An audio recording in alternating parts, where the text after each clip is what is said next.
Ek wil bietjie vandag hê ons moet kyk na wat is vrede en vreugde.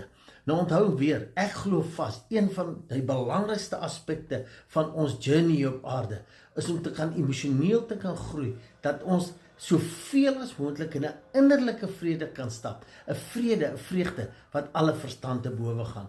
Ja, ek besef, ons word groot met daai uiterlike soeke na sukses, na rykdom en kwalifikasies en menseerkenning en al daai goed. En ons glo, hoe meer ek daarvan kry, hoe meer vrede gaan dit my bied, hoe meer vreugde.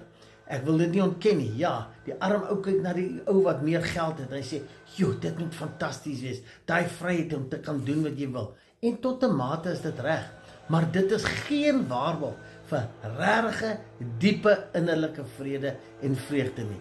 Dit is iets waarmee ek en jy eerlik met onsself moet dra. En ons kyk bietjie môre verder daarna.